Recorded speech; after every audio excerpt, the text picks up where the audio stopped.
ao programa Hora do Estudo Bíblico, com o doutor e professor Lehmann Strauss. Este estudo é o resultado do tempo pessoal com o Senhor, da experiência de ministério pastoral e das conferências bíblicas do Dr. Lehmann Strauss, que nos instrui e encoraja com o ensino da Palavra de Deus. Agora com você, Hora do Estudo Bíblico, na apresentação de Aurélio Campos. Estamos estudando a segunda vinda de Cristo nas epístolas aos Tessalonicenses. Antes de continuarmos o nosso estudo, vamos buscar a Deus em oração. Senhor, nós te agradecemos por mais um dia que o Senhor nos concede. Obrigado, Pai, por esta oportunidade de estudar e aprender da Tua Palavra. Abençoe o estudo de hoje, que ele possa servir de bênção para a vida dos nossos ouvintes. Pedimos por aqueles que ainda não entregaram suas vidas ao Senhor Jesus, que neste dia possa ser o dia da salvação para cada uma dessas pessoas. Nós oramos em nome de Jesus. Amém. Abra sua Bíblia, por favor, em 1 Tessalonicenses, capítulo 4. Chegamos a mais um estudo nesta curta série de mensagens e não podemos perder de vista o que estamos tentando fazer. Pois esta não é uma tentativa de expor 1 Tessalonicenses, mas sim estamos procurando explicar os versos no final de cada um dos 5 capítulos de 1 Tessalonicenses que tem a ver com a volta do nosso Senhor. Enquanto cada capítulo menciona o fato da volta de Cristo, há uma ênfase diferente ligada a cada declaração. Vamos fazer o esboço do que vimos até agora. Capítulo 1, a prontidão do crente, não há lugar para a idolatria.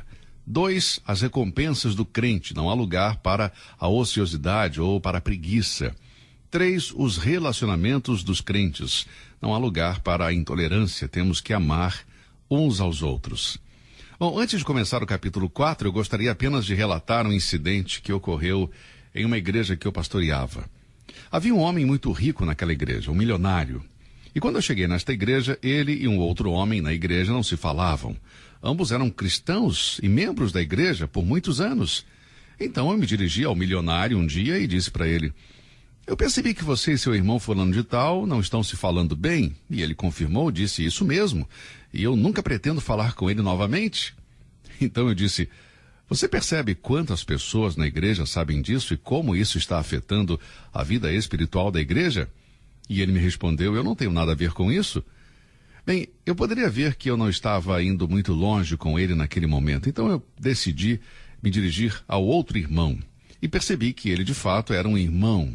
E eu me aproximei dele baseado nisto. Então eu perguntei: eu entendo que você e o fulano de tal não se falam há anos. E ele confirmou: é verdade. E eu disse: você gostaria de falar a respeito disso comigo? Pois eu estou preocupado porque a vida espiritual da igreja está sendo afetada por essa atitude. Bem, disse ele, alguns anos atrás eu tive um mal-entendido, acabei falando coisas que o ofenderam. E eu perguntei: é só isso? Sim, é só isso, respondeu ele. Então eu disse: se você pudesse começar de novo, você diria o mesmo que disse a ele? Claro que não, ele respondeu. Eu gostaria de não ter dito a ele tudo o que eu disse. Na verdade, eu sinto muito pelo fato de ter dito o que disse. Então eu perguntei: você gostaria de dizer a este homem que está arrependido e que desejava nunca ter dito o que disse e pedir perdão a ele? E ele respondeu: claro que sim, eu estou disposto a fazer isso. Então eu peguei, voltei ao milionário e disse para ele: olha, escute, eu conversei com o irmão fulano de tal e sabe de uma coisa? Ele está realmente arrependido do que disse. Ele sente muito pelo que aconteceu e ele gostaria de se encontrar com você para pedir-lhe perdão. E o homem então falou: isso são águas passadas, eu não estou interessado, eu não quero saber de nada com ele.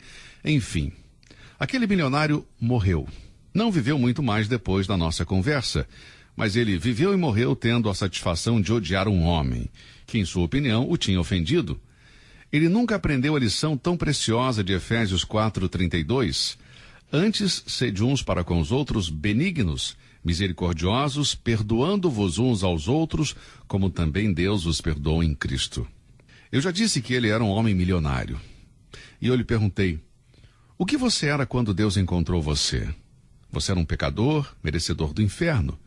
Deus amou e perdoou você. Então, se você nasceu de novo, se você realmente é salvo, então você tem a natureza de Deus em você. Você tem de perdoar o seu irmão. E sabe o que ele disse?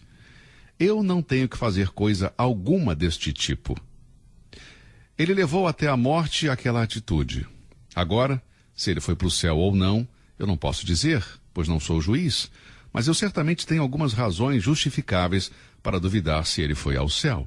Mas isto está nas mãos de Deus, não vem ao caso agora. Eu não tenho ideia se ele foi salvo ou não. Eu não sei sobre isso. Eu não tenho certeza. Se ele foi salvo, ele nunca manifestou o fruto do Espírito. Ele nunca mostrou a semelhança de Cristo. Gálatas 2:20 diz: o Filho de Deus, o qual me amou e se entregou a si mesmo por mim. Este é um dos versos que devemos memorizar, amados. Isto vai nos ajudar a apreciar as pessoas que nos fazem mal. Bem, assim fechamos o capítulo 3. Chegamos agora ao 4º capítulo, os versos em 1 Tessalonicenses 4, que falam da volta do Senhor Jesus. No que concerne à situação dos crentes, trata do estado presente e futuro dos mortos. Isto tem sido objeto de muita especulação e debate por longo tempo. Os pontos de vista de seitas e denominações diferentes são tão variados que deixam milhões de pessoas totalmente confusas e em trevas espirituais. Esta situação representa um triunfo poderoso para o arqui-inimigo da alma do homem. O diabo ou tem cegado completamente ou então tem deixado as mentes de muitas pessoas perplexas, pessoas que não refletem seriamente sobre o seu estado eterno após a morte. Há uma grande necessidade em nossos dias de um ensino claro sobre o que a Bíblia tem a falar a respeito deste importante tema. Os versículos 13 a 18 tratam deste assunto, ou seja, do que está relacionado com a volta de Cristo. A referência à vinda de Cristo propriamente dita é o versículo 17, porque o mesmo Senhor descerá do céu com alarido. Mas no versículo 13 traz uma das razões pelas quais o Espírito de Deus levou Paulo a escrever esta parte específica da Escritura. 1 Tessalonicenses 4:13. Não quero, porém, irmãos, que sejais ignorantes acerca dos que já dormem, para que não vos entristeçais como os demais, que não têm esperança. Já que vocês estão com a Bíblia aberta diante de vocês nesse momento, eu quero que vocês atentem para a palavra dormem, no versículo 13. Ela aparece novamente no versículo 14, porque se cremos que Jesus morreu e ressuscitou, assim também aos que em Jesus dormem, Deus os tornará a trazer com ele. Note a palavra dorme no versículo 14. Olha ela aparecendo novamente no versículo 15. Dizemo-vos, pois, isto pela palavra do Senhor, que nós, os que ficamos vivos para a vinda do Senhor, não precederemos os que dormem. Então ela aparece nos versículos 13, 14 e 15. E deixe-me afirmar claramente desde o início, a palavra dormir aqui é um sinônimo de morte do corpo. A parte espiritual do homem nunca entra em estado de sono ou inconsciência. Você, meu amigo, você e eu vamos estar conscientes durante toda a eternidade, seja no céu ou no inferno. Agora, se você quer algum ensino bíblico para jogar a luz sobre este assunto, abra então a sua Bíblia em João capítulo 11. Todos estamos familiarizados com a história de morte e ressurreição de Lázaro. Lázaro estava doente, Maria e Marta tinham mandado um recado para o Senhor Jesus Cristo que viesse o mais rápido possível. Agora o versículo 11 diz: assim falou, isto é, o Senhor Jesus, e depois disse-lhes: Lázaro, o nosso amigo, dorme, mas vou despertá-lo do sono. Versículo 12, disseram, pois, os seus discípulos: Senhor, se dorme, estará salvo. No versículo 11, o Senhor Jesus estava falando da morte física de Lázaro e 2 vezes ele usou a palavra dormir. Mas os discípulos pensaram que ele estivesse falando de Lázaro apenas ter tirado uma soneca, algo parecido. E então disseram: Senhor, se dorme, estará salvo.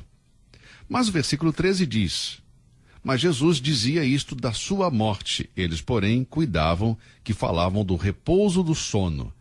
Versículo 14: então Jesus disse-lhes claramente: Lázaro está morto. Agora volte para o versículo 11 de João, capítulo 11.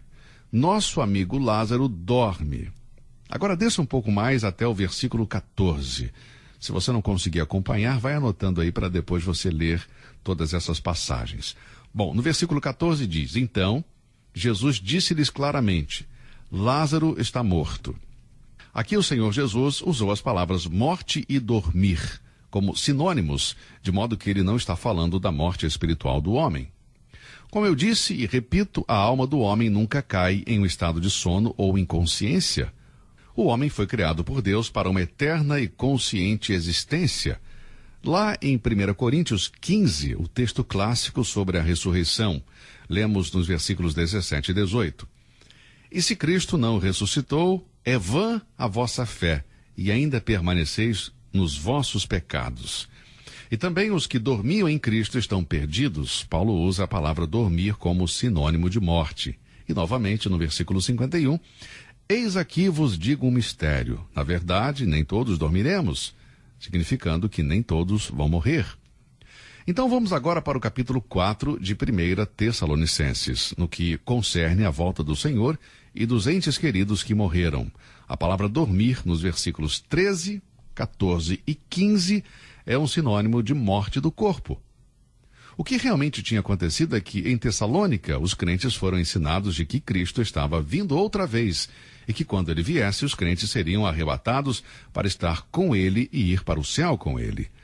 Mas nada tinha sido dito sobre os crentes que morreram antes de Cristo vir para a sua igreja. O apóstolo Paulo, quando esteve na cidade de Tessalônica, havia ensinado aos novos crentes que deveriam aguardar a volta de Cristo. E aparentemente eles tinham olhado para este evento poderoso como algo que poderia acontecer no decorrer de suas vidas. Mas neste meio tempo, alguns de seus fiéis, entes queridos e amigos tinham morrido, deixando os enlutados sobreviventes em angústia, com medo de que o falecido ocuparia uma posição inferior àqueles que estariam vivos durante a vinda de Cristo. E assim, o Espírito Santo, que habitava cada crente, sabia plenamente de sua tristeza e preocupação. E ele dirigiu o apóstolo Paulo a escrever isto, a fim de informá-los, e nós também, acerca do futuro daqueles que morrem em Cristo. Os cristãos de Tessalônica não eram responsáveis pela sua ignorância a este respeito, mas é evidente que eles tinham uma terrível falta de conhecimento sobre a situação dos mortos. E assim Paulo começa no versículo 13 dizendo: não quero, porém, irmãos, que sejais ignorantes acerca dos que já dormem. Existem muitas denominações diferentes no mundo de hoje, e algumas dessas denominações se dividiram em 3, 4, 5, 6, 7, 8 ou mais grupos. É incrível como muitos grupos diferentes estão ligados a uma denominação em particular. Eu estive com um pastor do estado de Ohio e estávamos andando em seu carro um dia quando ele disse: deixe-me mostrar a você em alguns minutos 11 diferentes denominações batistas em nossa cidade. E passamos por 11 diferentes subdenominações de igrejas batistas e o pastor disse: não existem duas pessoas que consigam conviver uma com a outra. Agora, os batistas não são os únicos que se dividiram?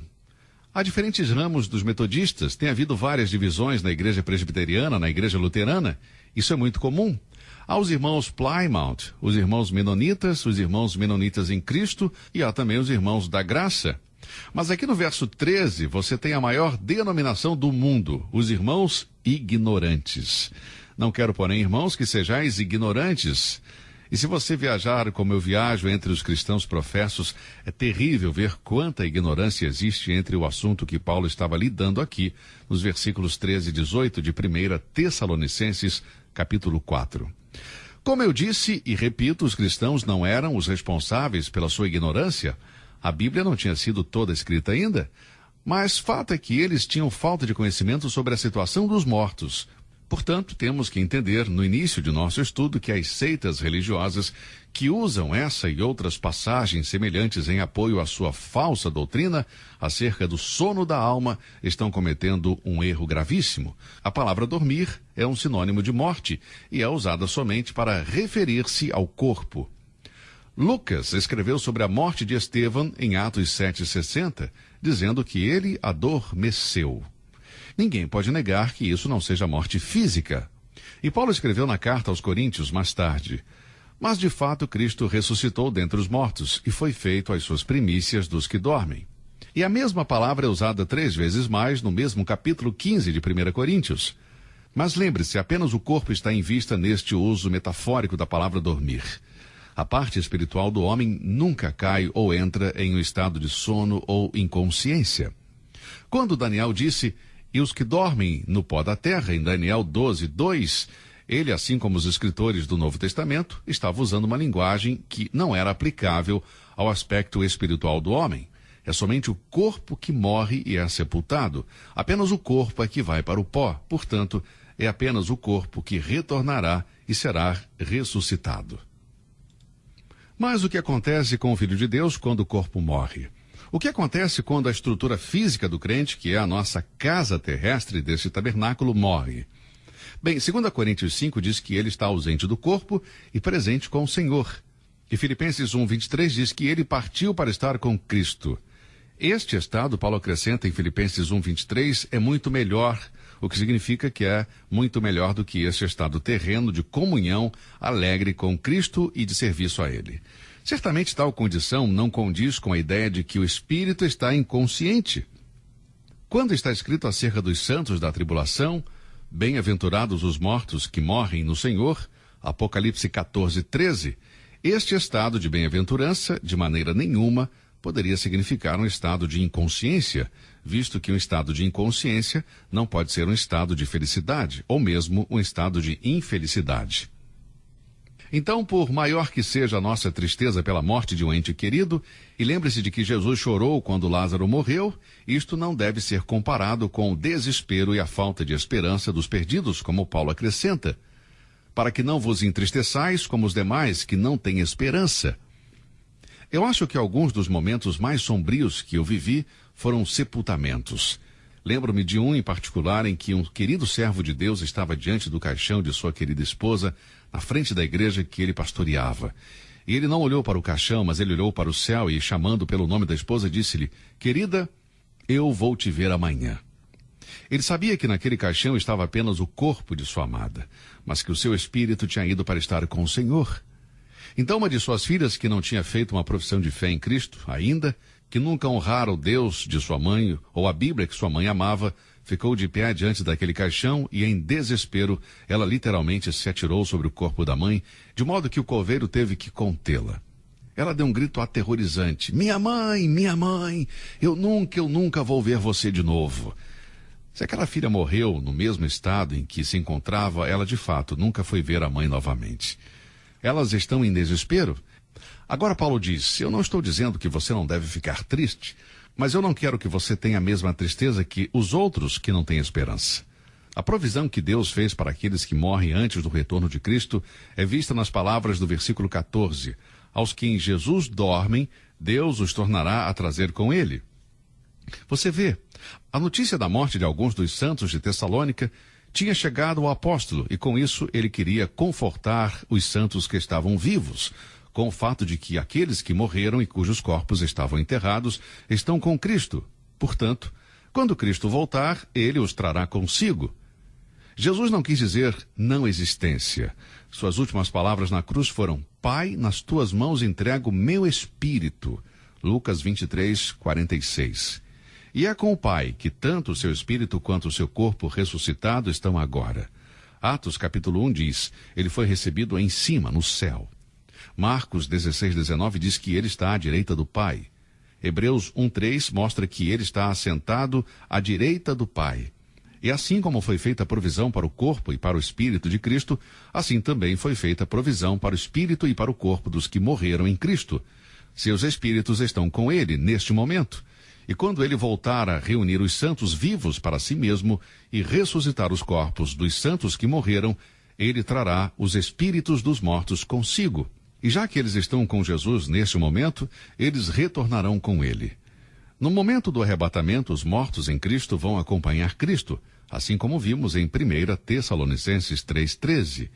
Isso é o que Paulo estava falando quando disse: para confirmar os vossos corações, para que sejais irrepreensíveis em santidade diante de nosso Deus e Pai, na vinda de nosso Senhor Jesus Cristo com todos os seus santos.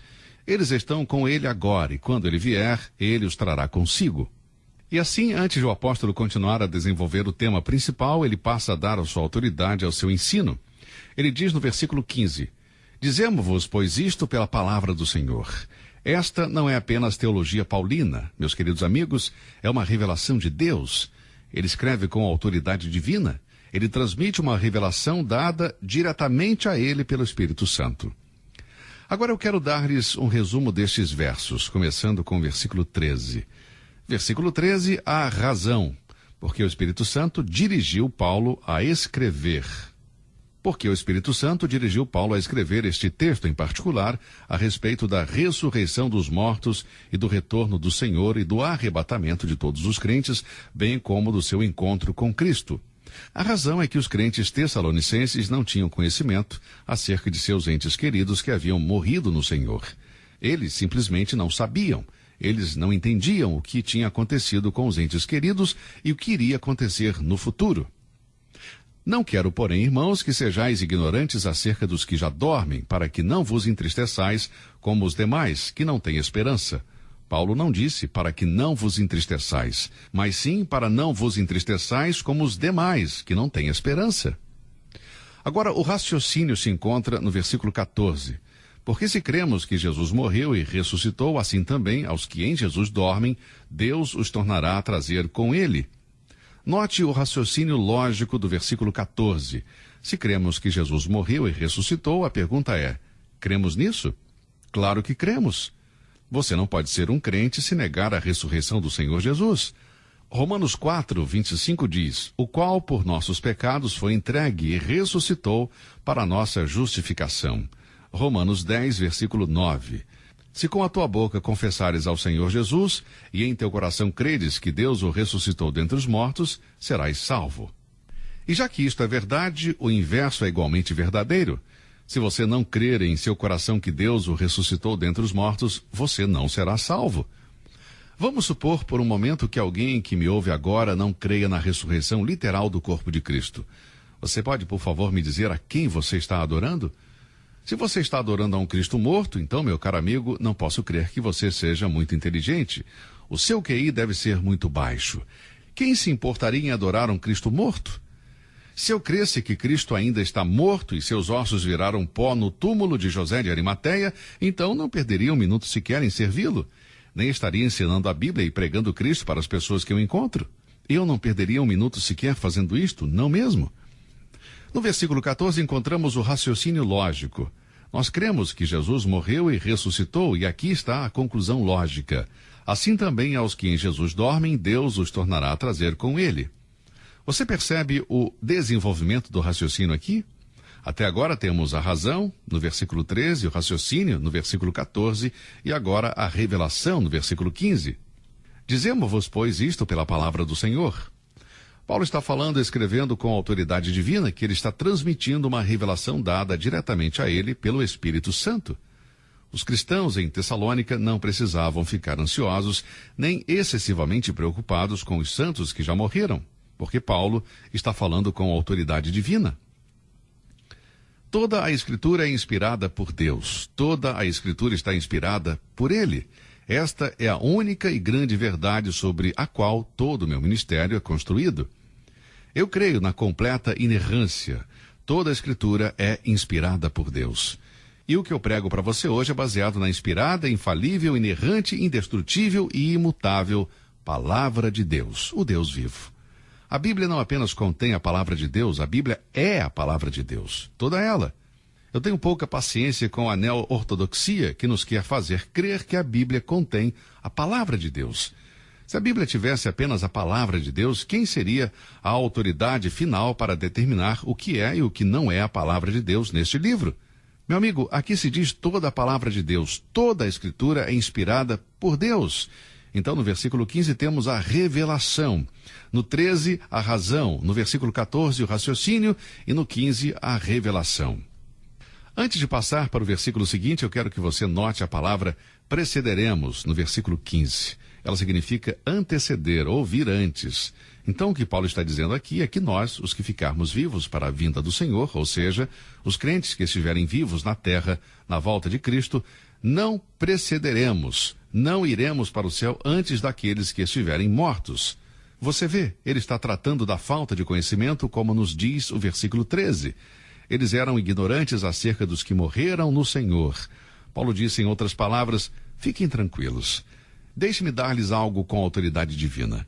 Digo-vos pela palavra do Senhor que os santos vivos não irão perecer, não irão subir antes quando o Senhor voltar. Eles não vão antes dos que morreram. E que revelação maravilhosa! O verso 15 diz exatamente isso. E eu vou falar mais sobre isso mais tarde. Bem, os tessalonicenses não precisavam ficar ansiosos ou se preocuparem excessivamente com os santos mortos. Por quê? Como ele disse no versículo 15, os que ficarmos vivos para a vinda do Senhor, não precederemos os que dormem. Esta passagem inteira nos deixa uma expectativa maravilhosa de que uma geração de crentes que estiverem vivos na terra quando Cristo voltar, vai para o céu sem experimentar a morte. Como Enoque e Elias, esta geração será trasladada viva para o céu. Mas o arrebatamento não vai ter primazia sobre os que morreram no Senhor. Há tanto precedência como preferência para os que estiverem dormindo. Paulo está dizendo que os vivos não devem preceder ou ir antes dos que dormem, ou seja, os que morreram no Senhor. Os mortos em Cristo terão precedência sobre os vivos, porque eles vão ser ressuscitados antes de nós nos encontrarmos com o Senhor. Veja também o versículo 16. No versículo 16 encontramos o retorno, porque o mesmo Senhor descerá do céu. Bem, deixe-me encerrar o nosso estudo hoje por aqui. Vamos rever o esboço agora antes de encerrarmos. E da próxima vez vamos continuar de onde paramos. Versículo 13, a razão. Versículo 14, o raciocínio. Versículo 15, a revelação. E versículo 16, o retorno. Muito obrigado por ouvir o nosso estudo de hoje. Que Deus o abençoe e até o nosso próximo programa. Você ouviu Hora do Estudo Bíblico com o professor e doutor Lehmann Strauss, na apresentação de Aurélio Campos. Se você deseja ouvir novamente esta mensagem, visite a nossa página na internet www.bbnradio.org. Fica o convite para você nos acompanhar amanhã, neste mesmo horário, aqui na BBN. Hora do Estudo Bíblico é uma produção da BBN.